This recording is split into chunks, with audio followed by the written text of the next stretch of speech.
They were doing crazy things on the ceiling. Oh, you're good. All right. So I'm great. So I'm really excited about this because it's kind of our follow-up a little bit from what was it, last week or the week before?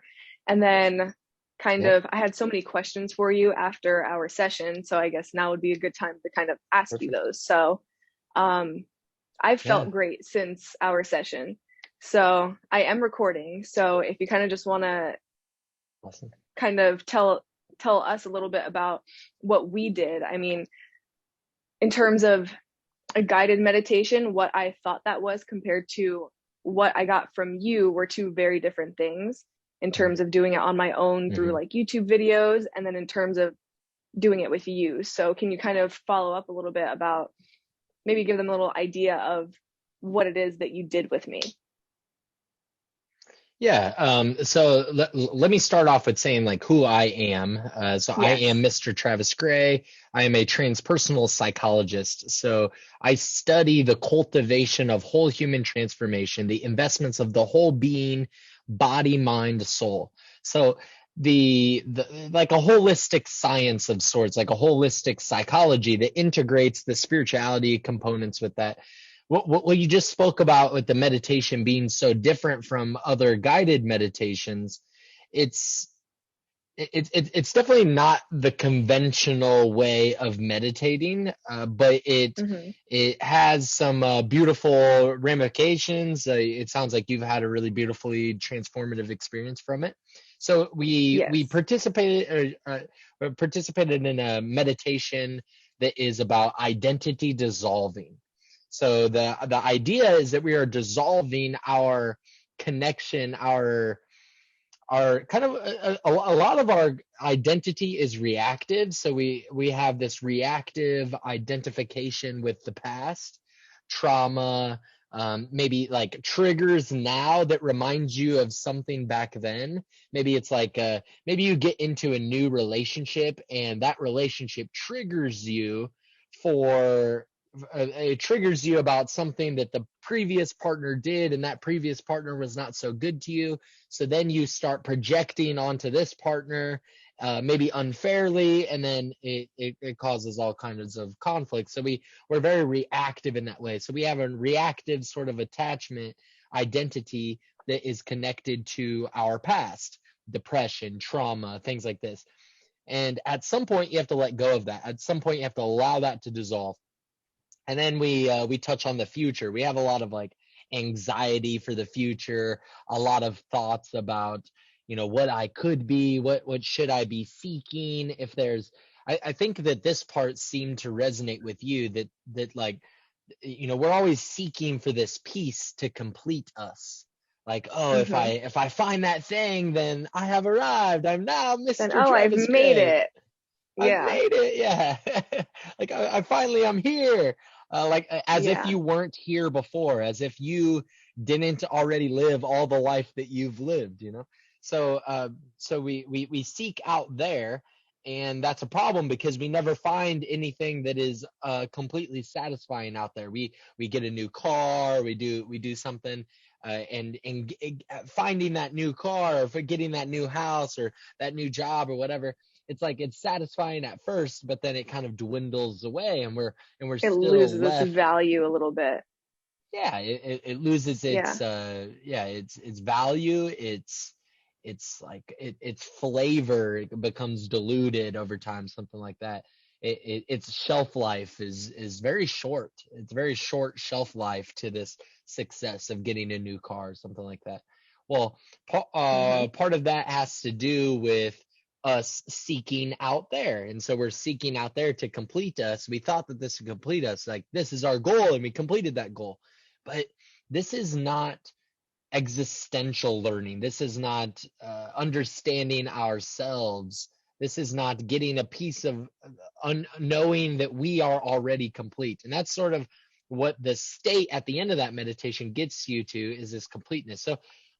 So in the letting go of now the future, now you have to drop this idea that something out there is going to complete me. You can still you can still want those things for yourself. You can still have great aspirations and passion. I'm a very enthusiastic guy. Like I really want big things in my life. And for the people that I work with, I want to see your success. I want you to be surfing on the waves of success, you know? Yes, I you got want the you to right be killing idea. it. Right, right. So I want you to see that. So I want to touch on that metaphor again. I really like that surfing on success sort of metaphor. But so you let go of the future, let go of the past, and then you have yourself. You're here, you're left. So what is left? This is now the age-old wisdom of know thyself. And so Hmm. what is left? Now we touch on like the qualities of yourself. Okay, well, I have a really good heart. I'm enthusiastic. I bring a lot of energy, a lot of, hopefully I'm showing a lot of conviction in the things that I'm saying. I truly believe in these things. And I have these relationships that I care about, these things that have made me who I am. I'm in this specific location. I look this specific way. Hmm. And then you let go of all of that also, because that is also just in the way of you seeing the whole picture. And that's where we get into these like identity politics with people concerned about whether they are transgender or not, or racism, or all of these social justice issues. Are they often have this connection to this identity politics. Oh, I'm rich and you're poor, so I'm better than you, or whatever. Like Hmm. these different hierarchical uh, identities, you know. And so you let go of Hmm. all of that, because that is getting in the way of you recognizing yourself, knowing yourself as complete, as here now, complete already. And what you connect with Hmm. is not, doesn't have a lot of words, right? It's hard when you experience it. When I've led many people through this meditation to give them a little Hmm. taste of the kind of work that I do. And when you are led through that meditation, you get to that place in the end, you kind of find yourself like, there's not there's not a single word that is good enough for this, Absolutely. because it's so. Tell me what that experience is like for you when you get to that state. What does that feel like? It's a sense of like oneness where, all of our lives, like you were saying, we're always dissatisfied. We get the things we want, and then all of a sudden they lose their value because now you want something bigger and better and greater, and that fits you more because you've evolved as a person or whatever. All that kind of stops in its importance. All that stuff kind of doesn't matter anymore. And for me, I find that the kind of the rushing. I remember we talked beforehand and I told you I always feel like I'm in a rush to get things done, to get places, and I understand the concept of, success isn't a place you just arrive at. And even when you get to where you think you want to be, there's always something wrong with that too. So I was saying I have a hard time with that. I'm always trying to get there faster than I can process where I even want to be. I found that after that, so it's been a little over a week, probably about a week and a half since our session. And I was like, I've noticed that I've slowed down a lot. I'm not as anxious about the future, or I find myself when I think about the past, I'm like, it's the past. I find myself in a very like indifferent, kind of neutral state to things. I care and I'm excited about things, and I can't, I have that enthusiasm to get to my bigger goals and work on myself, but the the smaller tedious logistic things of it, I find don't stress me out as much. When you look at a big picture and you're like, God, I want to be there tomorrow, and then you start thinking about all the things that have to be done for it, it's overwhelming. And I found that when I kind of tune back into to myself, like I step away from all of that and I kind of just turn life off for a second, I'm able to recollect myself, and where I'm at, and feel calm. I feel like I'm much more calm about all the things going on in my life. I'm not in such a hurry all the time. I'm like, well, things just are. I kind of feel like I'm in a state of always being present. I find appreciation in little things. And, as somebody who, not that I have tons of experience in meditation, but, it's something that I try to do regularly. I try to shut the world out for a minute and kind of be alone, with my eyes closed in that meditative state. And I found that even in doing so through other guided meditations and by myself, I haven't resulted in something as permanent, I guess. I haven't had it stick to where I feel like that sense of wholeness and calmness has always been with me. So that's been incredible, especially with all the things going on in life. There's always something going on in life. Yeah, I'm truly honored that has had that sort of impression on you. I'm happy that like that is what that is for. It's Mm-hmm. so that you can see the meditation that is happening through your life always. There's Yeah. always a meditation happening, and it gives us like a different, like you said, a different idea of meditation. But there are many ways to meditate, and there's not a lot of wrong ways to meditate. This is just profound. It's fundamental. Mm-hmm. It has some really exceptional ramifications in your life, like a catalyst for a different sort of transformation. There will always be emotions and things going on in your life, but if you can connect to this, there's a there's a weight Yes. that is so lifted off your shoulders, and it's like, wow, I'm already me. I'm already complete. It's Yeah. already okay.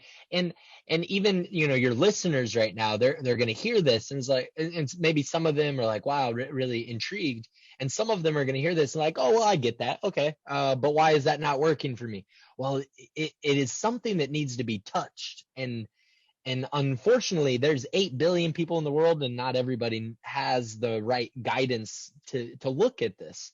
And Mm-hmm. so that's a part of it too. But um, yeah, meditation is a great tool. There's meditation and there's mindfulness, and a lot of guided meditations are actually more of a mindfulness practice. They're more of like relaxing, and we do some of that in the beginning of the meditation to kind of like set the space. We Mm-hmm. relax, we think about like the sound. There's some really basic meditation skills for your listeners. Is recognize just your sensory experience as it's coming to you right now. That will bring you into this present moment. If you're anxious about something happening in the future, or you can't get your mind off of something in the past, think about the sensory experience: your taste, your smell, your sight, your hearing, your touch. Think about those five senses.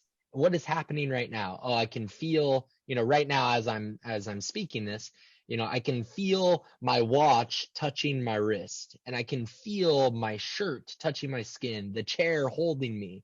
I can hear certain sounds. I can feel kind of the temperature of the air. So there's things like that. You can feel, just like mindfully connect with your breath. That's Mm-hmm. like the extent of a lot of meditation practices. But this is sort of just so fundamental. Like you said, it sounds like that's awesome to hear you say that it has persisted. It has continued on. Like, we only had the one meditation. You don't you should connect. I think it would be beneficial to connect with that space always, like your whole life Yeah. as the meditation. But if you don't, there's still a sense of like, it's still there. It's still Mm-hmm. like, this is still it's persisting. Yeah. And I've found that, since then, it made me a little more aware of the mindfulness, like to get in touch with that. And with the whole identity thing that you were talking about, that I was talking to my brother afterwards, and I was like, I didn't know what I was expecting going into it, but then coming out of it, I had a full understanding of like, wow. And I was talking to him, and I was explaining to him kind of, I was like, the feeling of me, which, him and we listen to all these philosophers, Alan Watts and this and that, and they talk about the ego and all these things. And a lot of people don't know how to connect the concept of your identity and your ego and separating who you are from the things that you do. And I've found that since then, I've had a much easier time doing that. Mm-hmm. You know, the actions and who I am at my job and who I am on a camera and so on and so forth, who I am as a sister, a girlfriend, a child, a grandchild, Mm-hmm. whoever, separating that and those things that I do from, you know, the soulfulness of who I am. And that's, you know, as someone who, that's very important to me, you know, kind of having that spirituality. But I think a lot of us have a hard time differentiating the two. You know, are you experiencing the meditation for the purpose of, you know, sometimes people will say, oh, you know, go into your meditation thinking about maybe a problem you want to solve or whatever. But then some say the whole idea is to not think at all.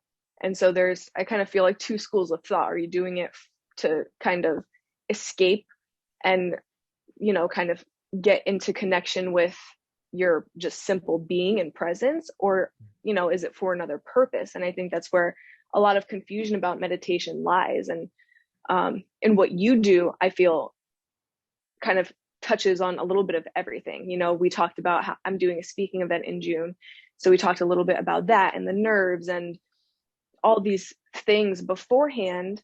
And throughout the meditation, we talked about personal, you know, you mentioned think about a time and all these things, personal things, but then detaching from it. And I think that was very cool to me because I had never experienced something like that, where typically it's more of like okay, the thought comes in, acknowledge it, then get rid of it. The thought comes in, you know, just trying to not think at all. And that's where it's so easy to fall asleep when you meditate. You know, I told you Mm-hmm. beforehand, I had a cup of coffee because I'm like, I don't want to Right. fall asleep during this, you know. Right. But in terms of someone who's watching this who doesn't really know why they should be meditating or kind of where to start with that, if they kind of want to achieve this state of wholeness, what would you Mm-hmm. kind of suggest to them? What piece of advice would you give to them? Yeah, I mean, I mentioned those kind of like basic skills. There are a variety of basic meditation skills that you can bring into your life that will fundamentally, you know, do a lot of solving in your anxiety and different things. Like it'll be very very helpful for you. There are kind of there are multiple schools of thought. Maybe those two things, like think about nothing or think about something. Well, uh, you think about something for various reasons. You either think about something because you're kind of like working through it. Maybe it's a traumatic uh, uh, maybe it's a traumatic event that has not been processed. And so we Mm-hmm. do some of that work. I do some of that work in a therapeutic context. I have a master's degree in counseling psychology. So when in a therapeutic context, having clients in that therapy space, we do work on some of those past traumas and stuff like that, or the anxiety for the future, things like that. We can look at those specifically, and there's value to that. And you can bring that up in a meditation as well. Um, but sometimes you look at things also as a way of practicing the concentration skill, that you're building the attention muscle. So I had this experience. I have a history of going to jail and getting in trouble a lot in my past. And so from ages 17 to 21, I went to jail maybe 6 times, or I was arrested like 6 times. Oh, wow. Did like substance abuse programs. I was on probation. I had once had my driver's license revoked indefinitely.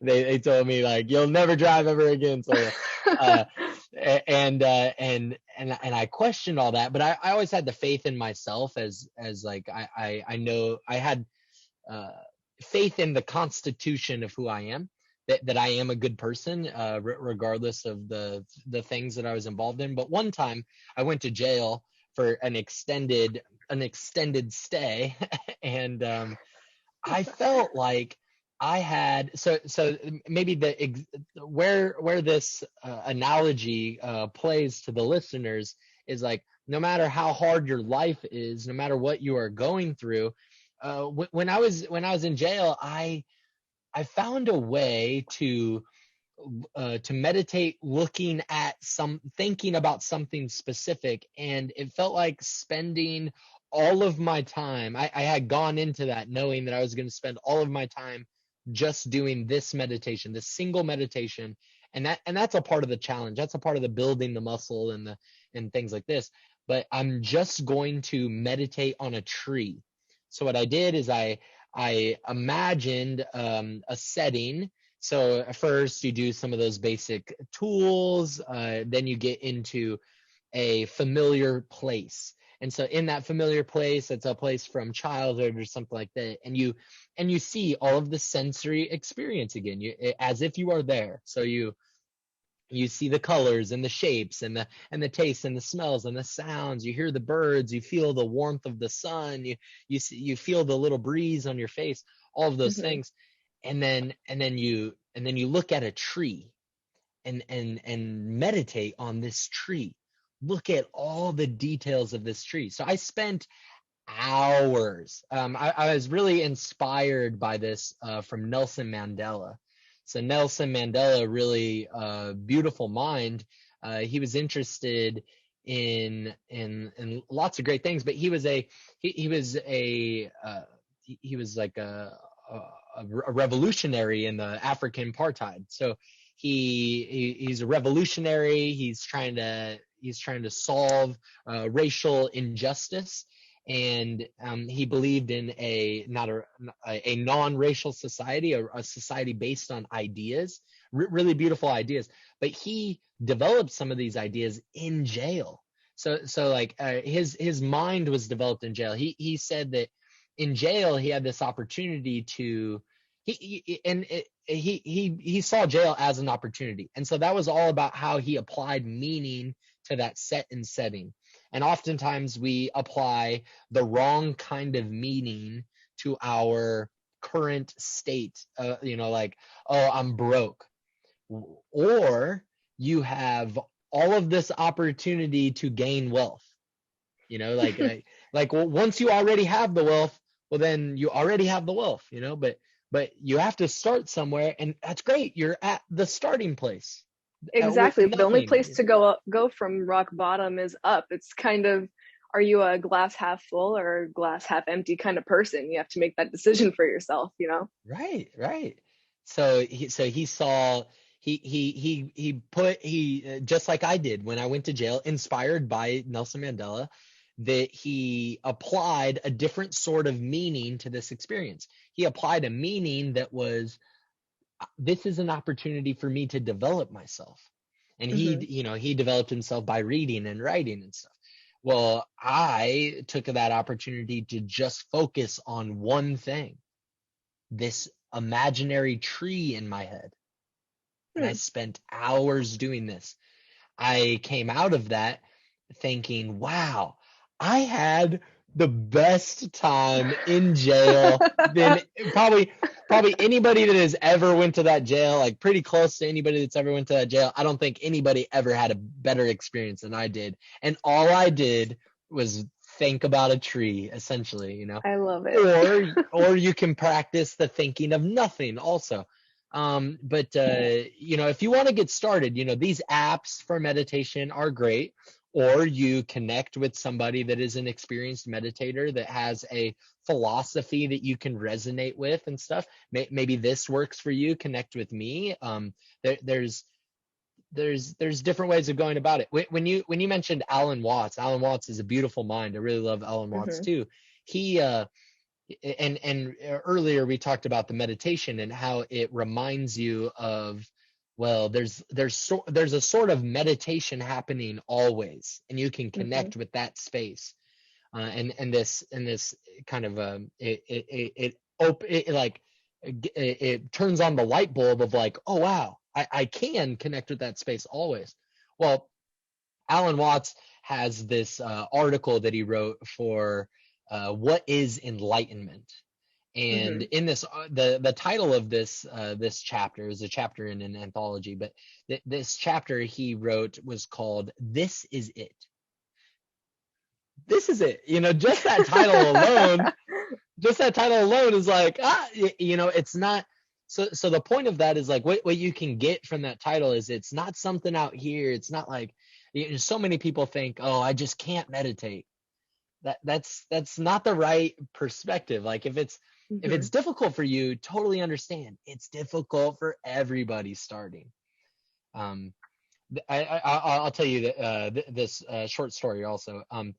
The first time I ever meditated, I had moved to California. I had no money. I was there's a lot of struggles. I can speak on that story a little bit as well. But my first time meditating, I decided that, oh, if I'm going to get into this spiritual practice, this transpersonal psychology, if I'm going to be really great at what I do in this field, well, then I need to be a meditator. I need to learn how to meditate. I need to figure this out. So this is now like 8 years ago, but I had meditated like in a yoga class. A lot of people have that sort of meditative experience at the end of a yoga class or something. Well, I decided that I'm going to meditate for 1 hour. If I can meditate for 1 hour right off the bat, the very first time, then, then I can do it. Then I'm good to go. I, I told myself a story of like, this, if I fail this, then I'm not going to be successful. That like all my life is going to just crumble around me, It was a and this is test. all for no good. It's a huge test. So I went and I sat on a bed. I sat on my bed at the time. I turned an alarm on my phone, but as soon as you close your eyes, your mind will, for some people, your mind will play this trick. It'll say, "Did you set that alarm? Are you sure you set the alarm?" And then you're like, "No, I know I set the alarm, but did you set the alarm? Maybe I didn't set the alarm." Well, you have to just have faith that you in yourself that you did set the alarm, because your recollection of doing this for just a brief moment of setting that alarm is not so clear. It's not, it's not like that birthday party that you went to and you can remember that. It's like all you did was set this It alarm. was a So split second. You had a very small second. window of opportunity to make sure you remembered that. Right, right. And so you sit there and you kind of like your mind does this, and this sort of experience is what a lot of people attribute to their inability to meditate. But that is, everybody is going through that at the beginning. It's like, my mind is not allowing me. It doesn't just allow you to. Your Yeah. mind this is the human condition, the human condition of ego and mind and identity and all of these things. And so it becomes a really big challenge. Well, I had my window open at the time, and the way I was sitting on my bed, my back started hurting, my body was shaking, it wanted to move so bad, it needed to move. Your body is always moving. You have blood flow, your brain is working, the electrical activity is going through, you have your heartbeat, your lungs, all of these things is happening. Your body cells are moving, it's constantly in motion. So it is completely natural that your body wants to move. It wants you to itch that scratch, it wants you to move and get comfortable and stretch out your knees and do all these things. But if you let that itch, just let it itch. Don't do anything to it. Just let it itch. It fades away, and you move on to another piece of the meditation. So I was sitting there. I'm having all of those struggles, the mental struggles, the physical struggles, and then I hear outside. My window was open, so I heard there was like a bus stop that was close by, like a public transportation bus stop. So I knew that the bus should come every 15 minutes. So if I hear the bus 4 times, so instead of opening my eyes and seeing if that I set that alarm, Ah. oh well, I'll just listen for the bus 4 times. The bus comes 4 times, and I'm like, all right, I didn't hear the alarm yet, but I think that was an hour. So I fooled myself, opened my eyes. I had 10 minutes left. Oh I'm man, you like, gypped yourself. yeah, I gypped myself. So the mind tricks you, and the mind tricked me, and I opened my eyes. I'm like, damn it, I didn't get it. And then I stretched out a little bit, and then I went back and finished off that 10 minutes. Mm-hmm. And that was like a great lesson and a great story for the very first time meditating. So it's a practice. You're never like perfect at it, and you get better.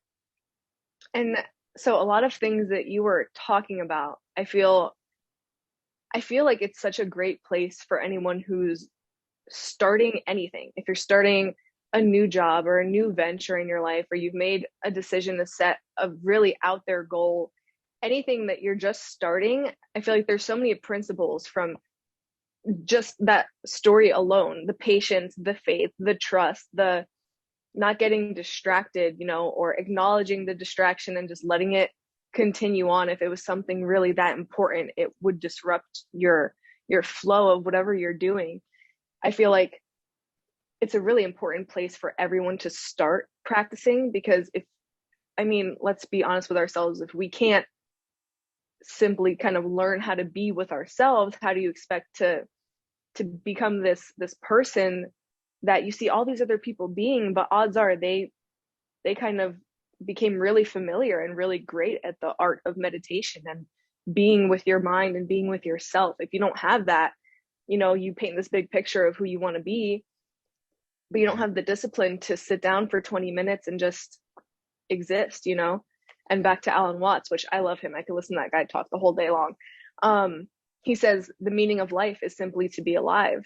And there's nothing more true than that, being present. And we get away from that so much. And, you think about all these people you admire, like, if Alan Watts might be one of them. And you think, how did he get to where he was at?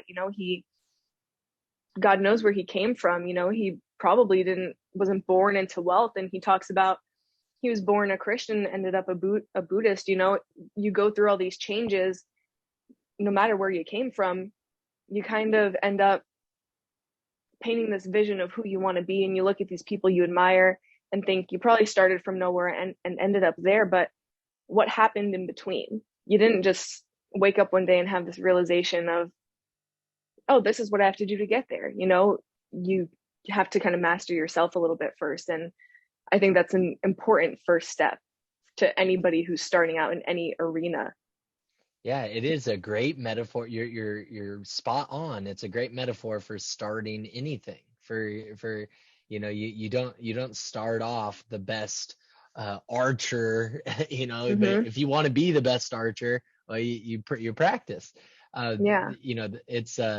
It's funny that you we all start in this same place at zero, but like not everybody should meditate. There's a saying of you should meditate for 20 minutes a day every day, and if you think that you don't have enough time, then you should meditate for an hour.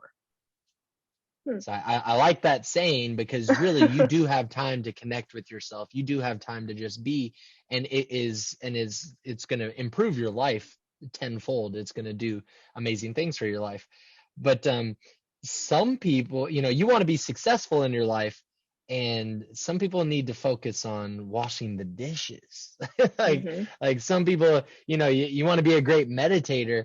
Mindfully wash the dishes, mindfully get your dishes done, cook, like Mm-hmm. learn to cook and stuff at your Yeah. house. Some of these things are going to be the metaphor for you getting better at everything else in your life.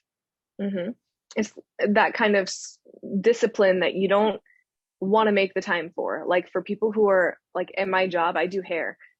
If I'm booked the whole day, I don't get to eat. And I say, I don't have time to eat, except that's a function that has to happen, like the quality of your work, the way you feel, you might pass out, you might not, who knows. It's a necessity. And I think that a lot of people don't view the mindfulness as a necessity. And once you're kind of exposed to it, you realize I need to do this as often as I possibly can. And you kind of find ways to do it almost at the same time as something else, like me and my brother, we go for walks all the time. That was always our thing before, we live in an apartment complex now. So it's a lot harder. We have to like kind of sneak into this little neighborhood behind us to go for our walks.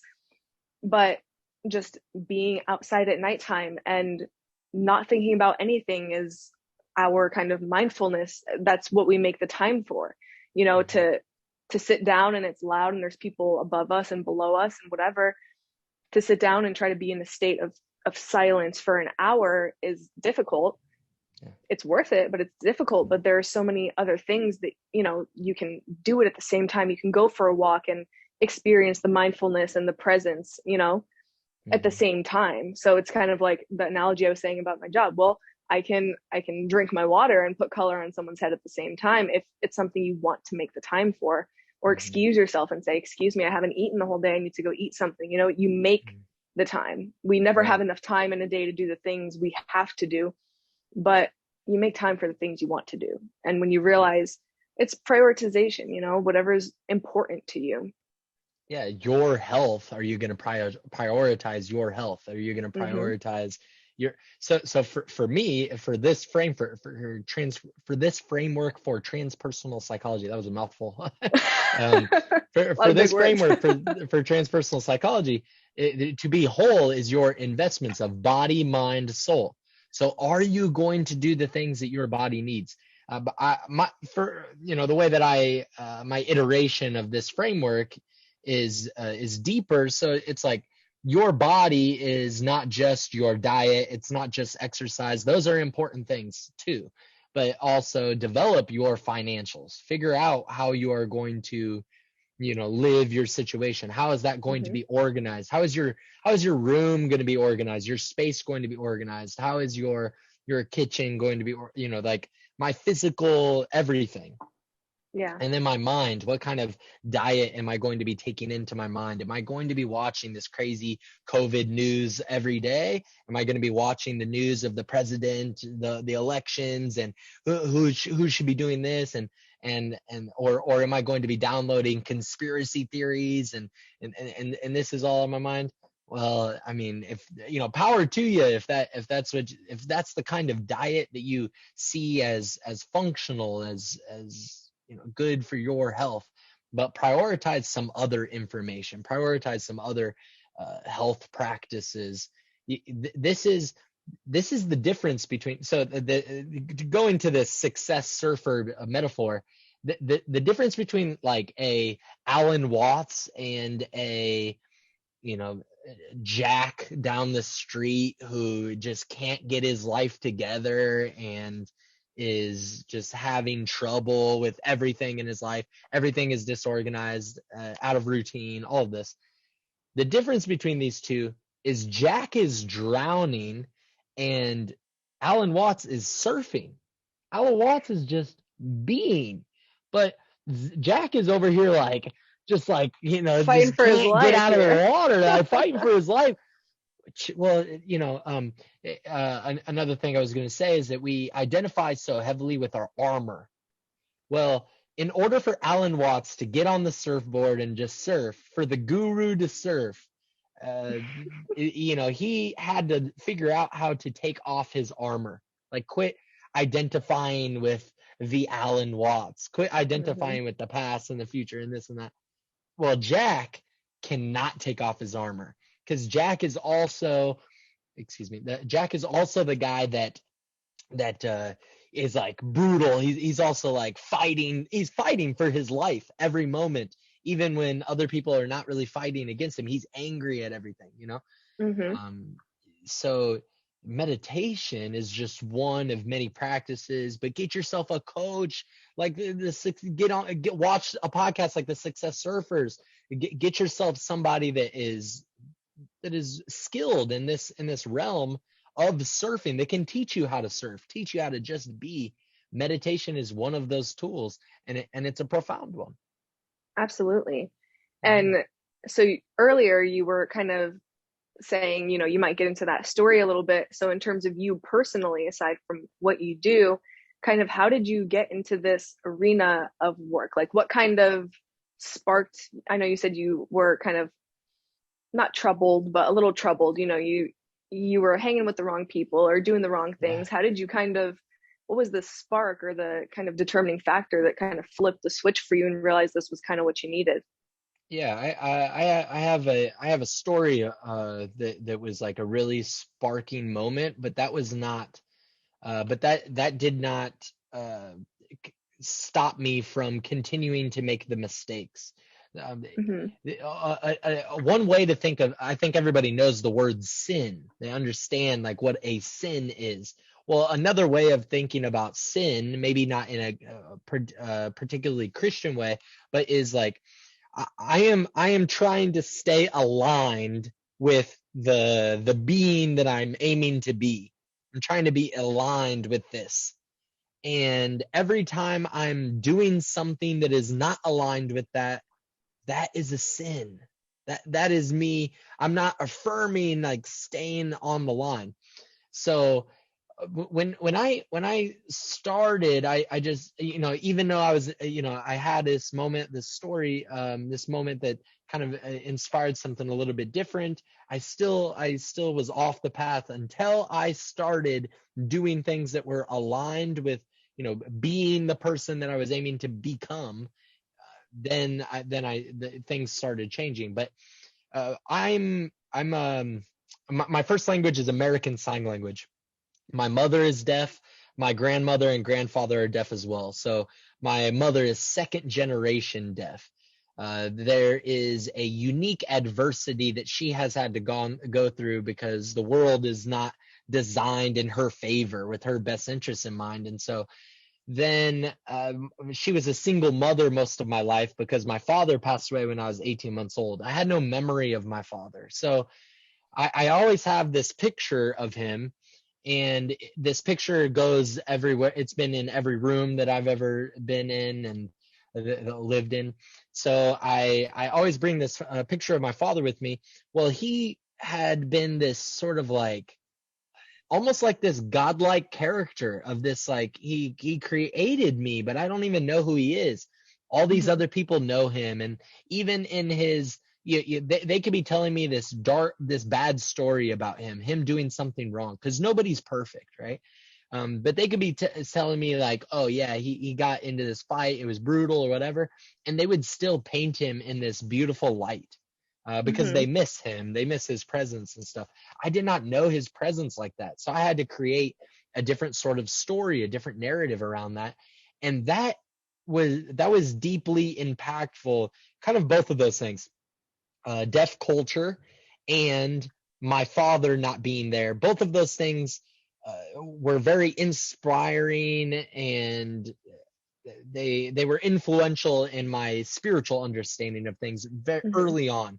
My since then I've developed in a lot of different ways in my thoughts of spirituality. But when I was 17 years old, I was on probation. It was my senior year of high school.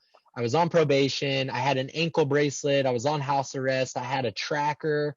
I had a probation officer. I was in a substance abuse program. I didn't get to wrestle my senior year in high school. My first day of high school, I had an ankle bracelet on. I was the kind of guy that wore shorts all the time. I'm wearing shorts right now. I love shorts. I'm always wearing shorts. Um, but my first day of high school, and they knew me as the guy that would wear shorts even if it was, snowing outside. And the first day of high school, the first day of senior year, it's summer. We're coming off a summer vacation. I wore jeans to try to cover this ankle bracelet, but it was Mm-hmm. a small town. People already knew the story. I wasn't hiding from anybody except for myself. Mm-hmm. One day I'm sitting in like we had like a kitchen living room, like it's kind of like kitchen living room, and we put like a computer desk in between those things, and I'm sitting there, and I'm at 8 o'clock every day. I had this tracker call me, or he showed up to my house as a surprise visit. One day he shows up to my house while I'm doing one of those like professional inventories or personality inventories. It's like, Mm-hmm. trying to link up your personality with the job that you should do and stuff like this.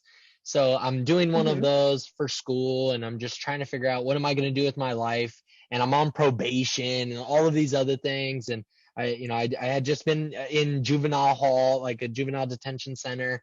And my tracker, he knocks on the door. So he was a surprise visit. His name is Dante. Dante comes up.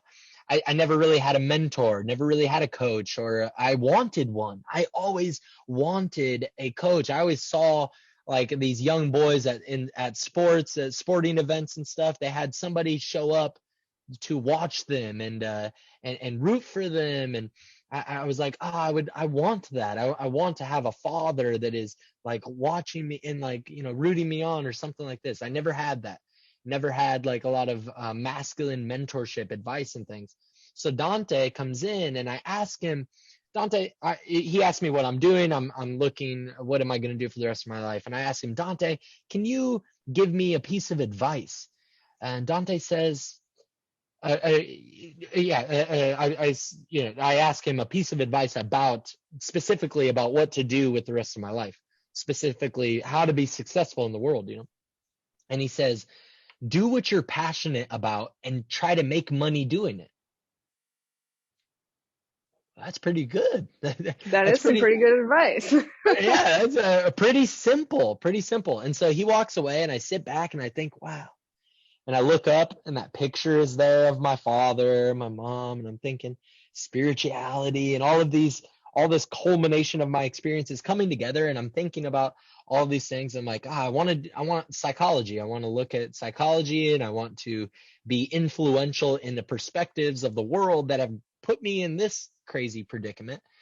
Even though I'm a good person, even though I have a good heart and good intentions, I've always been very good intentioned in all of these things, but for whatever reason, I'm in that situation. So I want to change that. I want to be a good, a mentor. That I want to be the man that I needed in my life. So I decided to do that, and then I figured out the niche. I narrowed my vision so that I could be specific, and those are some principles in being successful.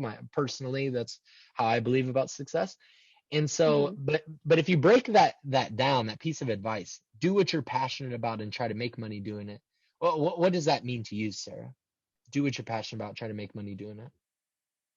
I mean, everything can be monetized. So, I mean, in your example, the spirituality thing, finding something that, when you said you didn't have a male figure in your life. So you kind of sought out guidance. So, I mean, you kind of found a non-present version of guidance and you mastered it. You're in the process of mastering it and teaching it to others to give them that guidance if they don't have a person to do that for them, which all of us should probably be doing that anyhow. But I mean, no matter what it is that you enjoy doing, if you enjoy simply just talking to people, there is a way to make money off of it. Talk shows, you name it. There's a million things under the sun. And if it doesn't exist, you create it. There's lots of things, where we don't have something and someone says, well, I enjoy doing this, but it's not going to make me money with what's there right now. So let me kind of get creative and think outside of the box and see what there is for me. So there's, taking anything you enjoy doing. If you like painting, like I took art for 4 years in my high school. I wanted to be an art teacher. I probably changed what I wanted to do 100 million times because I'm like, I couldn't really make money doing that or whatever. And looking back on it, I'm like, there's lots of ways I could have made money doing that, So it's really taking the things that you love doing, and even if nobody has done it yet, figuring out a way to do it anyways, Yeah, I love that. That's a great perspective. You can monetize anything.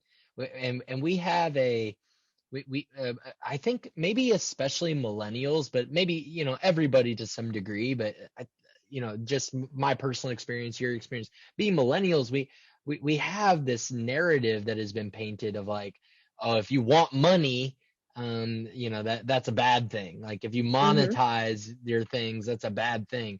That's not a bad thing. You can think about it in resources. And this is how I thought about that when I took Dante's advice. I sat back and I thought about like, well, back in the day, what happened when it was before money? Well, people that were honored, or people were valued or idolized, or they were looked up to they were given merit and value in their communities because they were resourceful. they had skills that could be applied, or they Mm-hmm. could do things, they could get things. It's just about being resourceful. So do what you're passionate about and try to be resourceful doing it. How can you be resourceful because of doing that thing that you're passionate about? So what does it Mm-hmm. mean to do something that you're passionate about, something that you love doing? But what if there is, maybe you haven't found it yet. Some of you have found it. Some of you maybe are still trying to figure it out. And this is work that can be done, that not too difficult to do this work, to figure out your purpose. I think people that don't have a purpose, they feel like it's going to be so difficult to find a purpose. And then you go into the work with somebody, with a Sarah or a Mr. Gray, and then you find out, oh wow, that, like It really wasn't that hard. it really wasn't that hard. Like you kind of get it pretty quickly. Well, do what you're passionate about. So, what sets your soul on fire? Like Mm-hmm. what, when I get, when I'm done with this conversation, I'm telling everybody, the listeners, I'm telling you, Sarah, when I get done with this conversation, I'm going to get up. This is probably, I'm trying to think into the future a little bit. I'm going to get up. I have other things I have to do, but I'm going to get up and I'm going to be like, wow, that felt really good. I had a lot of conviction. I poured my cup in the best way that I could in that moment. And that sets my soul on fire. I want to do more of that. And I want to make sure that I am on a trajectory of being resourceful in doing more of that. So when I Mm-hmm. work with clients, I get up and I feel great. I feel energized. I was like, yes, I got to do more of that. I got to get another client. I got to get another opportunity to speak with people, to help people. People feel good helping other people. And so that's what I was passionate about. I was passionate about helping people because I've helped people all my life. All my life I've been like, I've never been the guy to fall off. Like, I'm always a guy that somebody can count on to talk Mm-hmm. to about anything at length. I've done that a lot, and so I'm passionate about that. Like, I feel that this seems to be my truth. It seems to be my Mm-hmm. meaning, and I want to affirm that. I want to make sure that is true by doing the thing, by doing that which I am passionate about, and make money doing it, or be resourceful doing it.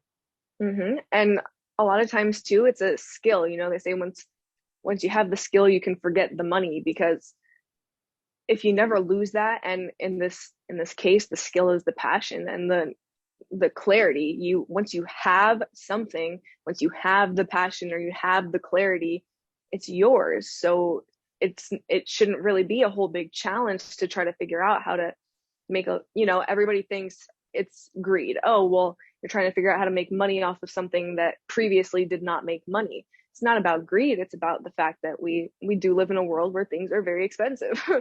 Yeah, You have to make money to make a living, but making a living doesn't have to be a 9 to 5 job that you don't look forward to doing. yeah. There's There's a skill. Sorry, there's a skill to Oh, you're fine. making money. There's a skill to making money, and skills are built. And when we were talking about purpose, um, at some point you have to pick something, right? Like like Yeah. like like if you spend your whole life trying to figure out, you're just undecided. That is a in my perspective, my philosophy is that, that is a problem of the masculinity in everybody. If you're masculine principle, if you are undecided, that is a problem of your masculine principle.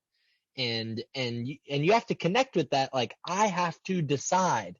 That's what, and then if you take that into like relationships and stuff, and Sarah, as a beautiful woman, a successful podcast, and doing your thing, like, a man that is undecided, not very attractive, right? Like, no Yeah. conviction, not super attractive. Like so Yeah. so not attractive. So that word attractive, like, if you're undecided within yourself, and then you're not going to attract resources. If Absolutely. you can't pick a purpose, if you can't pick a direction to go, well, okay, but Nothing's gonna nothing's going to work for happen. you. Yeah. Yeah. You're No not. waves are going to come for you to surf. Absolutely. You're definitely right about that. So I guess I want to end on this final note of, so you asked Dante, what's what kind of advice can you give me? So other than that piece of advice that he gave you, what kind of advice would you give to somebody who's trying to decide? They have absolutely no idea. They can't attract anything because they have absolutely no clue. What's a Mhm. kind of a good starting point, do you feel? Yeah, I think I touched on that a little bit already. What sets your soul on fire? Commit to something. And maybe your first commitment needs to be to yourself. Like it's beautiful to want great things for the people around you, your relationships, family, friends, all of these things, but you need to commit to yourself first. When I didn't have the mentor and I didn't have any of this masculine advice, I was lost and stuff. That was the only piece of advice I ever got from Dante, and that was like I was in that uh I was in that situation for an extended period of time until I turned 18 years old. I was in that situation, and I didn't get any valuable gems except for that one thing. So that wasn't a good thing. That wasn't like, inspiring for me, like really growing, but that one thing was good enough. So setting what is going to set your soul on fire, and and commit to yourself. When I moved to the Bay Area, I had to commit to myself. I had a hard time moving. I didn't have any money.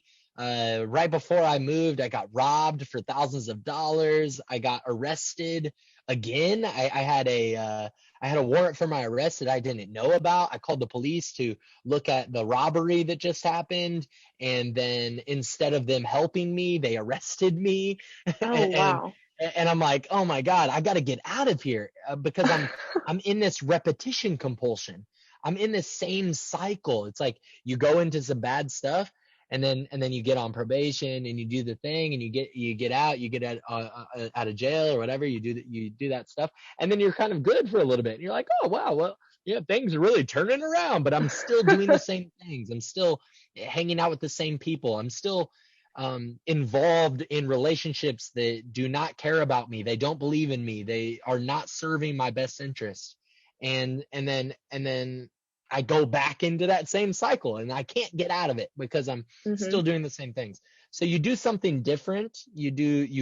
Make radical investment, radical change. Radical is not, I like this word radical. It just sounds cool, radical. But to have this radical investment in yourself is just, I am going to undeniably commit. I undeniably believe that my soul exists, that I have greatness within me. My soul exists. I want it to be seen in the world. I undoubtedly believe that, and I'm going to commit to knowing that.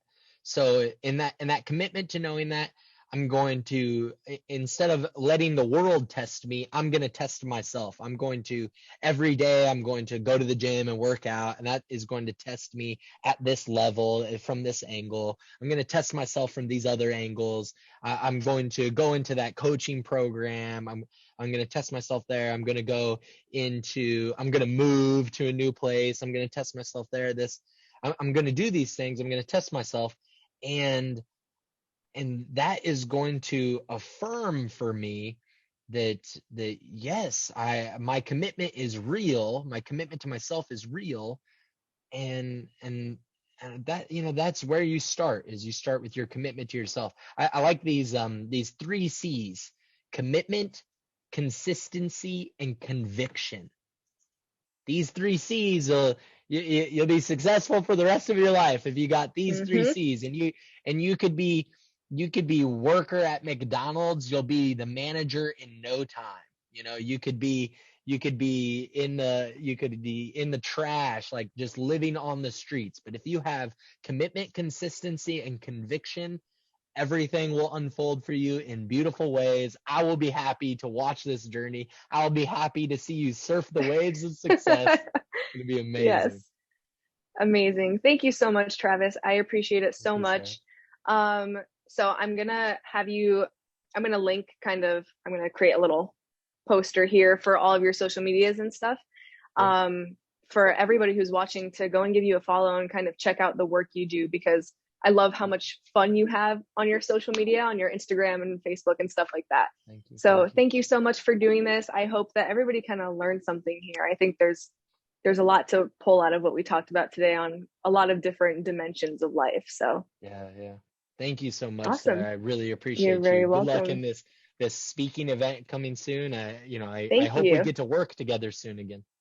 Yes, me too. Thank you so much.